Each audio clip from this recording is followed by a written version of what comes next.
یہ بچی نے پوچھا کہ وطر اگر کسی نے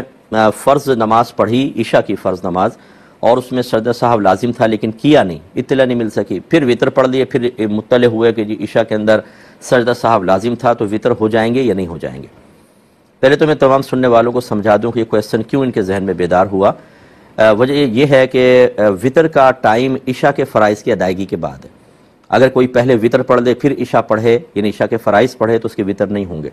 یہ بچی کو ڈاؤٹ پیدا ہوا کہ اگر عشاء کے فرائض میں خرابی رہ گئی تھی اور بعد میں وطر ادا کر لیے تو اس کا مطلب ہے کہ وہ عشاء کے فرائض کمپلیٹ نہیں ہوئے، تو کیا انکمپلیٹ یا نہ پڑھنے کا ایک ہی حکم ہوگا کہ اب وطر نہیں ہو سکتے؟ تو ایسا نہیں ہے بیٹا، اصل مسئلہ یہ ہوتا ہے کہ اگر آپ نے عشاء پڑھی نہ ہوتی پھر تو وطر نہیں ہوتے، کیونکہ ترتیب اس میں واجب ہوتی ہے۔ لیکن اگر آپ نے عشاء کے فرائض پڑھ لیے اور سجدہ صاحب اس میں لازم تھا تو فرضیت ادا ہو گئی۔ یہ الگ بات ہے کہ ترک واجب کی وجہ سے وہ نماز ناقص ہے، اس میں سجدہ صاحب کرنا تھا، سجدہ صاحب نہیں کیا تو آئندہ زندگی میں واجب الادا ضرور ہوگی۔ لیکن اگر فرض کر لیں کوئی آدمی اس کی ادائیگی سے پہلے فوت ہو گیا تو اس کے نام اعمال میں کوئی قضا کا گناہ نہیں لکھا جائے گا، اور جب یہ فرض ہو گئے تو پھر آپ کے بعد میں وطر بھی ہو گئے، لہذا سجدہ صاحب یہ عشاء کے فرض آپ کو لوٹانے ہوں گے، لیکن وطر کا اعادہ یا وطر کو دوبارہ پڑھنا لازم نہیں ہے۔ بھائی نے کہا کہ میں نے یہ کہا ہے کہ واشنگ مشین میں ڈالیں 3 دفعہ گھمائیں پاک ہو جائے گا، ایسا ہم نے کبھی بھی نہیں کہا، نہ اس سے کبھی پاک ہو سکتا ہے۔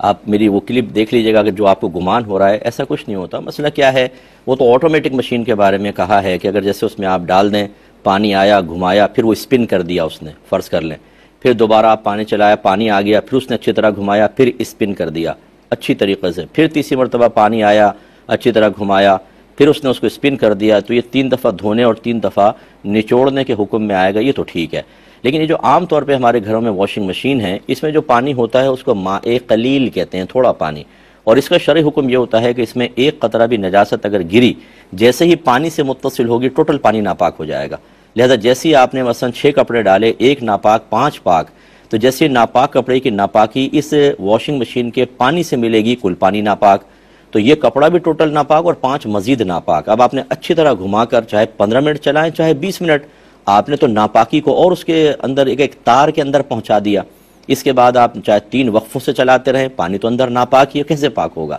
تو آپ کو تھوڑی سی غلط فہمی ہوئی ہے۔ میں مشورہ دوں گا میری کتاب طہارت کے مسائل اور احکام لیں، بیسٹ بک ہے طہارت کے مسائل کے سلسلے میں، اس کی انسٹرکشنز کو فالو کریں۔ اب اس میں طریقہ یہ ہوتا ہے اگر آپ نے ڈال دیا تو اس کو احتیاط سے نکالیں، نچوڑیں، اور پھر اس کو بالٹی سسٹم سے آپ پاک کر لیں۔ اور اس کا طریقہ یہ ہوتا ہے کہ جیسے بالٹی کو آپ تھوڑا سا پہلے بالٹی میں کپڑے ڈالیں، نلکے کے نیچے رکھیں اور بھر لیں اس کو، جب فل بھر جائے تو اس طرح اس کی پانی کی سطح پر ہاتھ رکھیں کہ کپڑے کا کوئی حصہ پانی سے ابھرا ہوا نہ ہو، ہلکا سا یوں رکھیں اور تھوڑا سا پانی بہنے دیں، بس یہ کپڑے پاک ہو گئے۔ اور یہ اسی وقت ہوں گے کہ جب آپ پہلے انہیں آپ نے واشنگ مشین میں اچھی طرح گھما دیا تھا، تو چونکہ اب وہ پوری صلاحیت کر گئی تو اس طریقے سے ہو سکتا ہے۔ ابھی جو بھائی نے کویسچن کیا تھا، بلکہ ایک آگے آئے گا انشاءاللہ جس کے بارے میں بتاؤں گا، کہ اگر ایسا ہوا کہ کئی خاص جگہ پہ ناپاکی لگی ہوئی ہے تو آپ بالٹی سسٹم سے نہیں کر سکتے، یہ تو آپ کو پتہ ہے کہ لگی ہوئی ہے، اس ناپاکی کو ختم کرنا ہوگا۔ واشنگ مشین میں گرنے کے بعد وہ ناپاکی پوری گویا کے کپڑے کے اندر صلاحیت کر گئی، گنجائش نکل سکتی ہے۔ تو خلاصہ کلام یہ ہے کہ اس طرح آپ کا پاک نہیں ہوگا۔ اگر ایسا کیے ہیں تو بالٹی سسٹم سے ایک دفعہ دوبارہ پاک کر لیں، اور نیکسٹ ٹائم کے لیے ذہن بنا کے رکھیں کہ پہلے اپنے کپڑے پاک کریں پھر واشنگ مشین کے اندر ڈالیں، ورنہ آپ بعض صورتوں میں گناہگار بھی ہو سکتے ہیں کہ اگر آپ نہ بتائیں، گھر والے ڈال دیں اور سب کے کپڑے ناپاک ہوئے، ان ناپاک کپڑوں میں نمازیں پڑھی جائیں گی، جمعہ پڑھا جائے گا، اور آپ اس کا سبب بنے کیونکہ آپ نے بتایا نہیں اور ناپاک کپڑے ڈال دی، آپ بھی گناہگار ہوں گے، اس لیے اچھی طرح اس کا خیال رکھیے۔ یہ کہتے ہیں کہ جیسے حرم میں جا کر مکہ مدینے میں وہاں پر اول وقت میں نماز پڑھیں، یعنی عصر جو ہے وہ احناف کی تو دیر سے ہوتی ہے، پہلے اس میں پڑھیں یا بعد میں؟ دیکھیں حنفی کو اپنے ہی وقت کے مطابق عصر ادا کرنا لازم ہے، تو آپ اسی وقت کے اندر ادا کریں، یعنی جب چیزوں کا سایہ 2 مثل ہو جائے تب امام اعظم ابو حنیفہ رضی اللہ تعالی عنہ کے نزدیک عصر کا وقت شروع ہوگا۔ اگر آپ پہلے ادا کریں گے تو لازم سی بات ہے کہ آپ نے وقت شروع ہونے سے پہلے ادا کی، اور یہ کوئی شرعی عذر نہیں ہے آپ کے ساتھ، آپ بالکل اپنے وقت کا انتظار کر کے پڑھیں۔ لیکن اگر وہاں کوئی لوگ کام کرتے ہیں، ضمناً میں عرض کر دیتا ہوں کہ وہاں پہ اگر وہ کام کرتے ہیں آفس وغیرہ میں اور ان کو رخصتی اس وقت ملتی ہے عصر کی نماز کی، جو ان کا وقت ہے کہ اگر اسی وقت آپ پڑھ سکتے ہیں، اور جب عصر حنفی آتی ہے تو ان کو کام میں مشغولیت اتنی زیادہ ہوتی ہے کہ وہ نکل کر نماز ہی نہیں پڑھ سکتے، یا آفس یا فیکٹری یا دکان والوں کی طرف سے پرمیشن نہیں ہے، ایسی صورت میں یہ مجبوری کی صورت بنتی ہے، اس میں وہ اسی وقت میں پہلے وقت میں ادا کر لیں، لیکن نیت یہ کریں کہ امام اعظم رضی اللہ تعالی عنہ کے دونوں شاگرد امام ابو یوسف اور امام محمد، جن کو صاحبین کہا جاتا ہے، ان کے قول پر میں عمل کر رہا ہوں، کیونکہ وہ بھی حنفی تھے ان کے نزدیک، لیکن بہرحال اول وقت میں یعنی پہلے ایک مثل کے اوپر نماز ہو سکتی ہے، جبکہ امام اعظم 2 مثل پہ فرماتے ہیں۔ مفتہ بھی قول، مختار قول امام اعظم کا ہے، اس پر عمل کرتے ہیں، لیکن مجبوری کی صورت میں صاحبین کے قول پر عمل ہو سکتا ہے، لیکن جو آپ نے صورت بتائی ہے مجبوری والی صورت نہیں ہے، اس میں آپ کو امام اعظم کو ہی فالو کرنا ہوگا۔ امامت کے لیے قرآن پاک کا حفظ یا اچھے انداز سے تجوید کے ساتھ قرآن پڑھنا کافی نہیں ہے، بلکہ اس کو طہارت کے ٹوٹل مسائل آنے چاہیے، پھر نماز کے فرائض، واجبات، نماز کی شرائط، نماز کے مکروہات، کن چیزوں سے سجدہ سہو واجب ہوتا ہے، ایسے ہی مفسدات نماز کہ کن چیزوں سے نماز ٹوٹ جایا کرتی ہے، ان تمام کی معلومات اس کو ہونی چاہیے، ورنہ وہ امامت کا اہل نہیں ہے، یاد رکھیں۔ اگر آپ کا گمان یہ ہے کہ نہ اس کو غسل کے وجوب کے مسائل آتے ہیں، نہ وضو کے آتے ہیں، نہ کپڑے پاک کرنے آتے ہیں، اور نہ وہ نماز کی امامت وغیرہ کے اس نے مسائل سیکھے ہیں، تو پھر تو وہ امامت کے قابل نہیں ہے۔ پھر یہ کہ اگر پھر فتنہ فساد کا کوئی خیال نہ کریں، کیونکہ یہ تو اللہ تبارک و تعالیٰ اس کے رسول کا حکم ہوگا کہ آپ اس کو پیار محبت سے سمجھائیں، اس کے لیے کسی عالم کا انتظام کریں تاکہ وہ ان کو کورس کروائے، طہارت کورس ہے، نماز کا کورس ہے، پورا نہیں کم از کم اتنا، امامت کے لیے تو اتنا ضروری ہے، اس طرح امامت کا کورس یہ کرنے کے بعد اور پھر اس کو امتحان لیا جائے، جب دیکھیں کہ ہاں یہ ان مسائل کو اپنے ذہن میں حاضر رکھنے میں ماہر ہو چکا ہے، پھر وہ امامت کروا سکتا ہے۔ معذرت کے ساتھ ہمارے ہاں ہم حفاظ کی خوش الہانی تو دیکھتے ہیں، یہ بہت اچھا پڑھ رہے ہیں، لیکن ان چیزوں کی طرف بالکل توجہ نہیں ہوتی، اور ہم کویسچن کرتے ہوئے بھی گھبراتے ہیں کہ اس سے وضو کے مسائل پوچھیں، غسل کے پوچھیں، کپڑے پاک کرنے کا۔ تو اگر وہ ینگ بچہ ہے تو یہ پوچھنے میں کیا حرج ہے کہ پوری لوگوں کی نمازوں کی ذمہ داری اس کے اوپر ہے، اگر اسی کو مسائل نہیں آتے ہوں گے، اس کی نماز ضائع ہوگی تو سب کی نماز ضائع ہوگی، اور جو اس کا انتظام کرنے والے ہیں یاد رکھیں وہ پورے برابر اس میں ان کی ذمہ داری میں شریک ہیں، جیسے مسجد کی کمیٹیاں ہوتی ہیں، یا کہیں آپ ہال میں اہتمام کرتے ہیں، گراؤنڈ میں اہتمام کرتے ہیں، تو پھر ایسے ہی حافظ آپ کو کھڑا کرنا ہوگا جس کا حفظ بھی بہت اچھا ہے، تجوید بھی اس کو آتی ہو، اور یہ تمام شرعی مسائل آتے ہوں، ورنہ ان کو وہ بڑا خطرناک مسئلہ ہو جاتا ہے، نمازیں فاسد ہوتی ہیں، نمازیں خراب ہو رہی ہوتی ہیں، اور سب کی نمازوں کا وبال اس پر بھی اور منتظمین پر بھی ہوتا۔ اس لیے آپ بالکل جھجکیں نہیں، کوئی عالم دین کو لے جائیں، کوئی صاحب علم کو بچے سے کویسچن کرے اور اندازہ کر لیں کہ اس کو آتا ہے کہ نہیں۔ اگر بیوی نماز نہ پڑھتی ہو تو کیا مرد زبردستی اس کو پڑھوا سکتا ہے؟ اس کا کیا شرعی حکم ہے؟ اور اگر زبردستی کرنے کے باوجود بھی کوئی نہ کوئی نماز بیوی چھوڑ دیتی ہے تو کیا حکم شرع ہوگا؟ لیکن پہلی بات تو یہ کہ میں گزارش کرتا ہوں، جب آپ شادیاں کرتے ہیں اور آپ نے اپنے گھر میں ایک مذہبی ماحول بنانا ہے، مثال کے طور پہ زوجوں کو پردہ بھی کروانا ہے اور کروانا چاہیے، اور عبادات پر استقامت بھی دلوانی ہے، تو پہلے آپ اس کو ظاہر کر دیں لڑکی والوں پر کہ بھئی دیکھیں ہم ایسی بچی سے نکاح کرنا چاہتے ہیں جو پردہ بھی کرے اور نمازی بھی ہو۔ پہلی بات تو یہ، پہلے ہم نکاح حاصل کرنے کے لیے، ماں بھی کہتی ہے بیٹا خاموش رہنا، نکاح ہو جائے گا پھر دیکھ لیں گے، وہ بے پردہ آ جاتی ہے گھر میں، یا کوئی خراب عادت میں ملوث ہوتی ہے، اور اسی طرح عبادات کے ترک کی عادت ہوتی ہے، پھر ہم چاہتے ہیں ایک دم وہ مذہب میں ڈھل جائے، اور اسی سے خرابیاں پیدا ہوتی ہیں۔ وہ کہتی ہیں آپ نے پہلے تو کچھ بھی نہیں کہا تھا، یہ پابندیاں میں برداشت نہیں کر سکتی، اور شوہر پھر وہ برا محسوس کر رہا ہوتا ہے، اور کچھ لوگ بھی اس کو اکساتے ہیں کہ یار تمہاری بیوی یہ نہیں کرتی وہ نہیں کرتی، وہی پہلے سے تیاری کرنی چاہیے تھی، ایک بات۔ دوسری یہ کہ چلیں اب ہو گیا تو کیا حکم شرع ہوگا؟ دیکھیں ہمارے نبی کریم صلی اللہ علیہ وسلم نے ارشاد فرمایا، بچہ 7 برس کا ہو جائے تو اس کو نماز کا حکم دو، اور 10 برس کا ہو جائے تو مار کر نماز پڑھاؤ۔ جب بچے کے بارے میں جو بھی بالغ بھی نہیں ہوا، باپ کو مکلف بنایا گیا کہ وہ نماز کا حکم دے اور سختی کرے، تو پھر زوجہ تو بالغہ ہے اور مرد کی ایک طرح سے محکومہ ہے، تو اس کے لیے بھی سختی کرنا واجب ہوگی۔ قرآن میں اللہ واضح فرماتا ہے وَأْمُرْ أَهْلَكَ بِالصَّلَاةِ وَاصْطَبِرْ عَلَيْهَا لَا نَسْأَلُكَ رِزْقًا نَحْنُ نَرْزُقُكَ، اپنے گھر والوں کو نماز کا حکم دے اور خود بھی اس پر ثابت قدم رہے، ہم تم سے رزق کا سوال نہیں کرتے، رزق تو ہم تمہیں عطا فرمائیں گے۔ اس کا مطلب ہے کہ سختی تو کرنی ہوگی۔ جب سختی کیا کہ ڈنڈا اٹھا کے ماریں؟ نہیں، میں کہتا ہوں یہ نہیں کرنا چاہیے۔ مار پیٹ سے کبھی کوئی نمازی نہیں بنے گا، اگر وہ ڈر کے کر بھی لے گی، شوہر باہر ہوگا، نمازیں نہیں پڑھے گی۔ سب سے پہلا طریقہ ہوتا ہے ذہن سازی کرنا، ایک اچھا سا ماحول بنائیں، کسی اچھی عالمہ سے ان کا رابطہ رکھیں تاکہ وہ ذہنی طور پر ان کو تیار کریں اور نمازی بنائیں، اور اگر نہیں پڑتی پھر تھوڑا سا ناراضگی کا اظہار کریں، کبھی تھوڑے دن کے لیے میکے چھوڑ کر آ جائیں، اس طرح پیار محبت سے تھوڑی سی نرمی سختی سے مائل کریں، اللہ تعالیٰ عمل کی توفیق عطا فرمائے۔ ایک بھائی نے فرمایا کہ میرے ٹانگوں کا مسئلہ ہے، میں بیٹھ کر پیشاب وغیرہ نہیں کر سکتا تو مجبوراً کھڑے ہو کے کرتا ہوں، اور اس وجہ سے میرے چھینٹے جو ہیں وہ ٹانگوں کے اوپر آ جاتے ہیں، بعد میں ٹانگیں دھو لیتا ہوں، تو کیا میں گناہگار ہوں گا؟ دیکھیں، گناہگار تو اس صورت میں آپ نہیں ہوں گے کہ جب کہ اس کے علاوہ کوئی چارہ نہ ہو، تو پھر تو ایک مجبوری کی صورت ہے کہ ایسا ہی کرنا ہے، اور پھر تھوڑے بہت چھینٹے آ جائیں اس کو آپ دھو لیں۔ لیکن اگر اس کے متبادل صورتیں موجود ہیں جو آپ ذرا بھی معلوم کریں گے تو آپ کو اچھی طریقے سے پتہ چل جائے گا، تو پھر اس صورت میں ٹانگیں اگر آلودہ ہوئیں تو یہ عذاب قبر کا سبب بن سکتی ہیں۔ نبی کریم صلی اللہ علیہ وسلم نے ارشاد فرمایا، استنزہوا من البول فإن عامۃ عذاب القبر منہ، پیشاب کی چھینٹوں سے بچو کیونکہ اکثر عذاب قبر انہی کی وجہ سے ہوگا۔ اس میں یہ ہو سکتا ہے کہ آپ کو ایسا برتن لے لیں کہ جس میں آپ پیشاب کریں کہ وہ پھیلے ہی نہیں، بوتل ٹائپ کوئی ہو، کوئی لوٹا ہو، اس کے اندر وہ پیشاب کے لیے مخصوص کر لیں، اس میں آپ کریں تو وہ پھیلے گا ہی نہیں، وہ آپ کے ٹانگوں میں نہیں آئے گا، اس کو پھر پھینک دیں، اس کو دھو لیں اور مطلب آپ استنجا کر لیں۔ تو لیکن آپ جب کھڑے ہو کر کریں گے اور پھر وہ چھینٹے ویٹے پڑنے کا آپ جو جیسے اندیشہ ظاہر کر رہے ہیں، اس وقت ناپاکی ہوگی۔ لہٰذا حتی الامکان متبادل ذرائع اختیار کرنا آپ پر اس صورت میں واجب ہے جبکہ ایسے میسر ہوں اور آپ اس میں پیشاب کی چھینٹوں سے بچ سکتے ہوں، پھر تو آپ کے لیے رعایت نہیں ہے، اور اگر کچھ بھی ایسا نہیں ہے تو پھر اللہ تعالیٰ معاف فرمانے والا ہے۔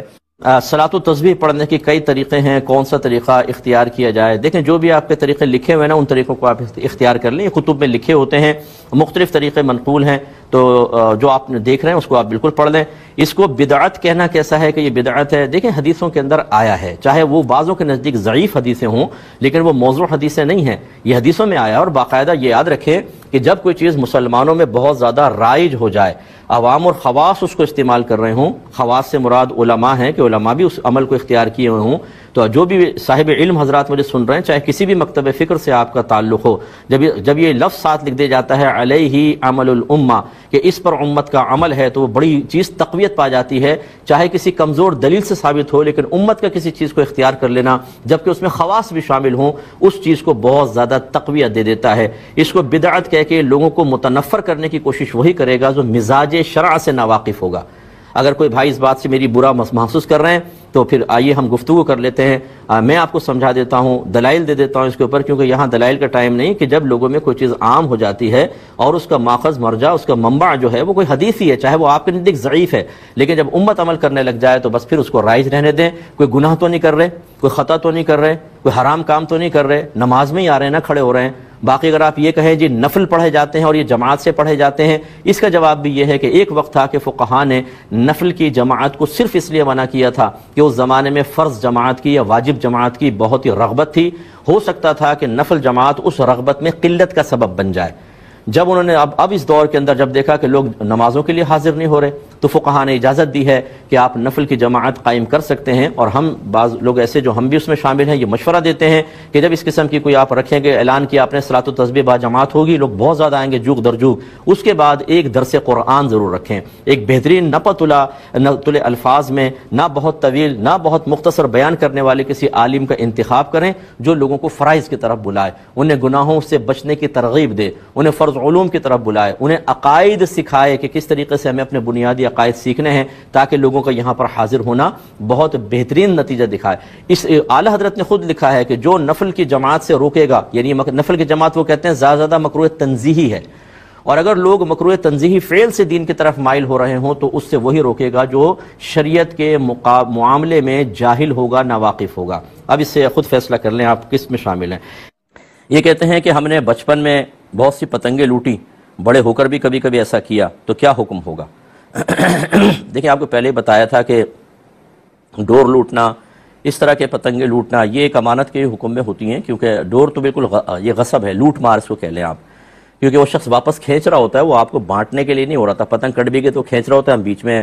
ڈنڈا مار کے پکڑ لیتے ہیں اور توڑ دیتے ہیں، یہ تو لوٹ مار ہے اور ڈاکہ ہے، غصب ہے، یہ بہت آخرت میں خطرناک ہوگا اگر بالغ کرے تو۔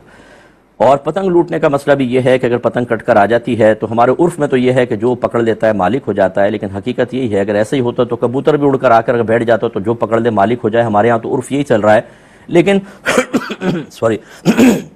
اس کو لقطے کے حکم میں لینا چاہیے۔ لقطے کا مطلب گری پڑی چیز کہ وہ مسلمان بھائی کی ہوتی ہے اور آپ اس کو اٹھا لیتے ہیں، معذرت چاہتا ہوں، تھوڑا میرا گلا خراب ہے. تو اگر آپ اس کو اٹھا لیتے ہیں تو وہ امانت ہے اور وہ مسلمان بھائی تک پہنچانا آپ کی ذمہ داری ہوتا ہے. اب اگر بچپن میں یعنی نابالغی کے اندر ایسا ہوا ہے تو نابالغ تو ابھی شرعی احکام کا مکلف نہیں ہوتا ہے. اس کا مطلب یہ نہیں ہے کہ ہم نابالغ کو شتر بے مہار بنا دیں، بلکہ ماں باپ کو سمجھانا چاہیے. خطا کریں تو اس کو پیار سے روکیں، اور اگر بڑی خطا کی ہے تو سزا بھی دے سکتے ہیں. جیسے نبی کریم صلی اللہ علیہ وسلم نے فرمایا کہ بچہ 7 برس کا ہو جائے تو اس کو نماز کا حکم دو، اور 10 برس کا ہو جائے تو مار کر نماز پڑھاؤ. حالانکہ 10 برس کا بچہ تو بھی بالغ میں نہیں ہوا، لیکن یہ اسی لیے تاکہ بعد میں بالغ ہونے کے بعد اگر بے نمازی پن کی عادت قائم رہی تو پھر بے نمازی ہوگا، اور پھر نام اعمال میں گناہ کبیرہ لکھا جائے گا. اور اسی لیے اکابرین نے لکھا کہ اگر کوئی چھوٹے بچے کو سونے کی انگوٹھی پہنائے تو پہنانے والا گناہ گار ہوگا. لڑکے کو اگر پہنایا، کیونکہ بچہ تو مکلف نہیں تھا لیکن پہنانے والا. اس کا مطلب ہے کہ بچے اگر گناہوں کے کام کریں، بڑے اس کو نہ روکے، اس پر ناگواری کا اظہار نہ کریں، تو بچہ تو مرفوع القلم ہے جب تک بالغ نہ ہو، لیکن نہ روکنے والے قابل گرفت ہوں گے. اس لیے بچوں کی تربیت اچھی ہونی چاہیے، لیکن بہرحال اس کا کوئی کفارہ نہیں ہے، نہ اس پر توبہ واجب ہے. احتیاطاً بلوغت کے بعد کر لے کوئی بچہ، اگر بچپن کے واقعات یاد ہے تو ٹھیک، اور بلوغت کے اندر جو کی ہیں تو بالکل قابل گرفت ہیں. اللہ کی بارگاہ میں توبہ کریں اور اندازہ کریں کہ کتنی پتنگیں لوٹی ہوں گی. ان کی قیمت کا اندازہ کرنے کے بعد، یعنی فرض کر لیں 50 پتنگیں تھی، اب کتنی قیمت ہوگی، مثال کے طور پر 1000 2000 اندازن کر لیں، اور ان نامعلوم مالکان کی طرف سے صدقہ کر دیں. اللہ کی رحمت سے امید ہے کہ آپ آخرت میں بری ذمہ ہوں گے. ایک بہن نے کویسچن کیا کہ ہم جدہ میں رہتے ہیں اور ہمارے والدین حج کے لیے تشریف لائے تو وہ مکے میں تھے، تو ہم ملنے کے لیے حرم میں چلے گئے لیکن بغیر احرام کے گئے، تو کیا ہم پر دم لازم آئے گا؟ کیونکہ ہم نے آپ کا پروگرام بعد میں دیکھا کہ میقات سے بغیر احرام کوئی اگر گزر جائے تو اس پر دم لازم ہو جاتا ہے. دیکھیں مسئلہ یہ ہے کہ جو عمرہ کرنے والے یا حج کرنے والے 3 طرح کے ہوتے ہیں. ایک تو وہ جو میقات کے باہر سے آتے ہیں، ان کو میقاتی کہتے ہیں یا آفاقی کہا جاتا ہے. دوسرے وہ ہیں جو مکے کے اندر ہوتے ہیں، ان کو مکی کہا جاتا ہے. اور بعض ایسے ہوتے ہیں جو حدود حرم کے باہر اور میقات کے اندر رہتے ہیں. حدود حرم کے باہر، میقات کے اندر، ان کو حلی کہا جاتا ہے. تو یہ جدہ جو ہے یہ حل کے اندر ہے، آپ لوگ حلی ہیں. تو اب بس اصول یہ ہوتا ہے کہ جو میقات سے باہر سے آئے گا، جس کو آفاقی یا میقاتی کہا جاتا ہے، وہ اگر مکے آنے کا ارادہ رکھتا ہو، چاہے حج کے یا عمرے کے ارادے سے ہو، یا ملاقات کرنے، بزنس کرنے، کچھ زیارتیں کرنے آئے، اس پر احرام کی پابندی لازم ہوتی ہے. یہ میقات والے کے لیے حکم ہے. جبکہ حلی کے لیے حکم یہ ہوتا ہے کہ اگر وہ مکے حج یا عمرے کے ارادے سے جائے گا تو اس پر احرام کی پابندی لازم ہوگی، اور اگر حج یا عمرے کا ارادہ نہیں ہے، ویسی زیارت کرنے جاتے ہیں، جانا چاہتے ہیں، ملاقات کے لیے یا کچھ چیز خریدنے کے لیے جانا چاہتے ہیں، تو بغیر احرام کے جا سکتے ہیں. لہذا جو آپ نے مسئلہ سنا وہ میقات کے بارے میں تھا، لیکن آپ نے سمجھا کہ شاید حدود حرم ہماری میقات بنتی ہے، اس وجہ سے یہی حکم ہوگا، لیکن حلی کا حکم علیحدہ ہوتا ہے. آپ بس حج عمرے کی نیت سے جائیں گے تو احرام کی پابندی لازم، اور پھر اگر آپ بغیر احرام کے گئے تو حکم ہوگا. لیکن اگر آپ مطلب صرف ملاقات کرنے گئے والدین سے تو اس میں احرام کی پابندی لازم تھی نہیں، لہذا کوئی دم لازم نہ ہوا. نے فرمایا کسی نے میرے پاس امانت رکھوائی تھی، ہم الگ ملک میں رہتے ہیں، وہ الگ ملک میں رہتے ہیں، اب ان کی وراثت سمجھ لیں ان کو ملی ہے، انہوں کہتے ہیں کہ آپ ہی رکھ لیں اس کو. تو اب اگر یہ پہلے ٹرانسفر کریں، کیونکہ وارث کے لیے حکم یہ ہوتا ہے کہ پہلے وہ اس کو قبضے میں کرے گا، اس کے بعد وہ کسی اور کو دے گا، تو کیا حکم شرع ہوگا؟ دیکھیں مسئلہ یہ ہوتا ہے کہ اگر تو وارث اپنی وراثت کو معاف کرنا چاہے تو پھر یہی حکم ہوتا ہے کہ پہلے معاف نہیں کر سکتا، پہلے وہ تقسیم ہوگی، اور تقسیم ہونے کے بعد وہ پھر کسی کو دے گا. لیکن آپ کی والی صورت میں چونکہ آپ کی مجبوری کی صورت یہ ہے کہ پیسہ آپ کے پاس سے اگر آپ ٹرانسفر کرتے ہیں تو بینک کے بڑے مسائل ہوتے ہیں، آج کل آپ کے باہر کے ملکوں میں زیادہ مسئلے ہوتے ہیں، تو ایسی صورت میں اگر وہ بغیر قبضہ کیے آپ کو ہبہ کر دیتے ہیں تو اس کی گنجائش نکل جائے گی، آپ اس کو رکھ سکتے ہیں. اور کبھی اگر ایسا ہو کہ آپ کی ملاقات ہو اور آپ بالکل شریعت کے موافق معاملہ کرنا چاہیں تو اتنا ہی مال ان کے قبضے میں دے کر پھر وہ آپ کو اگین ہبہ کر دیں، ٹھیک ہے. اور اگر موقع نہ ملے تو اس شرعی مجبوری کی بنا پر آپ کے لیے آسانی کا حکم ہی ہوگا. یہ جو کویسچن کیا کہ والد صاحب غلط کام کرتے ہیں، کوئی جوا وغیرہ بھی کھیلتے ہیں اور غلط کام کرتے ہیں، تو بیٹے اگر ان کو سمجھائیں تو یہ صحیح ہوگا کہ یا نہیں ہوگا یا نہیں، اور یہ کیا نافرمانی میں شمار ہوگا؟ دیکھیں نافرمانی میں تو بالکل نہیں ہو سکتا. نافرمانی کا مطلب کیا ہے کہ والد صاحب کوئی حکم دیں اور آپ اس حکم کو نہ مانیں، اس کو کہتے ہیں نافرمانی. ماں باپ کے سلسلے میں نافرمانی کا اصول یہ ہوتا ہے کہ اگر وہ شریعت کے دائرے میں رہ کر حکم دے رہے ہیں، یعنی جائز حکم دے رہے ہیں، تو پھر ان کی فرما برداری کرنی چاہیے. نافرمانی گناہ اور حرام ہوگا. اور اگر وہ خلاف شرع حکم دے رہے ہیں، یعنی اگر فرض کر لیں کہ والدی یعنی آپ کے والد یہ کہیں کہ میرے ساتھ جوا کھیلو، اور میرا حکم ہے. تو جب اللہ تعالیٰ کی نافرمانی یا معصیت کی طرف، گناہ کی طرف والدین بلا رہے ہوں تو اس وقت پھر اللہ کی اطاعت کی جائے گی، پھر والدین کے مقام و مرتبے کو نہیں دیکھیں گے، اور اس وقت ان کی نافرمانی کرنا واجب ہوگا،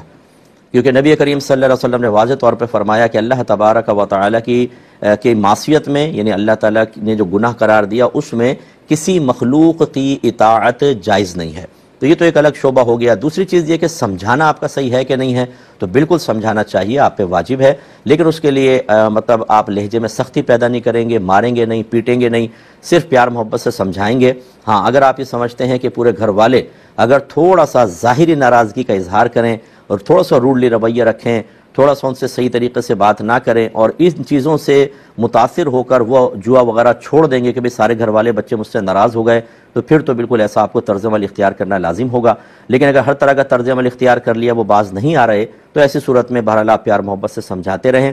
سمجھانا آپ کا بالکل گناہ نہیں ہے، بلکہ واجب ہے ان کو اس سے روکنا. ہاں یہ ضرور یاد رکھیے گا کہ اگر آپ لوگوں نے ایسا رویہ عام سا رکھا، وہ سب غلط کام کر رہے ہیں، آپ خدمتیں بھی کر رہے ہیں اور ان کو بالکل یعنی کبھی ان کی اصلاح کے لیے کوئی سنجیدہ رویہ ہی اختیار نہیں کر رہے، جس کی بنا پر وہ گناہوں پر اور دلیر ہو گئے، تو آپ سب کی گرفت ہوگی، یاد رکھیں. اور اسی طریقے سے اگر ان کی وجہ سے آپ لوگ بدنام ہو رہے ہوں، آپ کے گھر کی طرف لوگ انگلیاں اٹھا رہے ہوں، ایسی صورت میں آپ ان کو علیحدہ رہائش دلوا سکتے ہیں کہ آپ یہاں رہیں، ہمارے ساتھ نہ رہیں. چھوٹے بچے جو ہیں وہ بگڑ رہے ہیں، وہ دادا کو دیکھتے ہیں تو وہ جوئے کی طرف یا شروع سے غلط کاموں کی طرف آئیں گے، یا لوگ آپ کے عزت نفس کو مجروح کر رہے ہیں، تو ایسی صورت میں والد صاحب کو علیحدہ کوئی کرائے پہ مکان لے کر دے دیں اور انہیں اپنے سے جدا بھی کر سکتے ہیں. ہمارے ہاں بعض اوقات یہ ہوتا ہے کہ کوئی غیر غلط کام کر رہا ہو تو ہمارا غصہ دیکھنے والا ہوتا ہے، اور ہمارا قریبی غلط کام کر رہا ہو تو بس دیکھتے ہیں، اوائڈ کر دیتے ہیں، نظر انداز کر دیتے ہیں، ہنسی مذاق بھی ہو رہے ہیں، سب کام ہو رہے ہیں، یعنی وہ ہمیں اتنا برا نہیں لگتا. حالانکہ اللہ تبارک و تعالیٰ کی رضا کی خاطر دونوں کے ساتھ قلبی کیفیات بالکل یکساں ہونی چاہیے. اظہار اس کا کریں یا نہ کریں، اس کا میں نے حکم آپ کو بتایا کہ والد صاحب جو ہیں وہ چونکہ اللہ کی بارگاہ سے عطا کردہ منصب پر فائز ہیں کہ ان کو والد بنایا، آپ کی والدہ کو والدہ بنایا، اس وجہ سے ان کا ادب اور احترام ٹھیک ہے، لیکن ان کے غلط کام کے اندر اس طرح کا رویہ رکھنا کہ ان کی حوصلہ افزائی ہو، یہ آپ کے لیے آخرت کی بربادی کا سبب بنے گا. یہ بھائی نے پوچھا کہ بعض اوقات ہم جیکٹ وغیرہ پہن کے یا اس طرح کی ویسٹ کوٹ وغیرہ پہن کے نماز پڑھ رہے ہوتے ہیں اور سامنے کی زپ کھول دیتے ہیں یا بٹن کھلے ہوں، تو نماز کا کیا حکم ہوگا؟ دیکھیں اگر تو بالکل ایسا ہی ہوتا نا کہ صرف آپ نے جیکٹ پہنی ہوتی، اندر کچھ نہ پہنا ہوتا، کھول دیتے تو سینہ ظاہر ہو جاتا بالکل برہنہ، تو پھر تو مکروہ تحریمی ہوتی کیونکہ اس طرح ہم لباس پہن کے عام لوگوں کے سامنے نہیں آ سکتے، تو پھر اللہ تعالیٰ کی بارگاہ میں کیسے کھڑے ہوں؟ اور اگر آپ نے نیچے کرتا وغیرہ پہنا ہوا ہے، کوئی شرٹ وغیرہ پہنی ہوئی، اس پہ جیکٹ ہے اور پھر کھول لیں، تو پھر یہ زیادہ سے زیادہ اس میں کراہت تنزیہی ہوگی، یعنی شریعت اس کو پسند نہیں کرے گی، لیکن کوئی گناہ وغیرہ نہیں ہوگا، کیونکہ عمومی طور پہ اس طرح کا لباس پہن کے ہم پبلک کے سامنے جا رہے ہوتے ہیں، زپ کھلی ہوتی ہے، بٹن کھلے ہوتے ہیں، اس میں کوئی مسئلہ نہیں ہے. اس صورت میں یہ مکروہ تحریمی نہیں ہے، یعنی آپ اس طرح نماز پڑھ سکتے ہیں.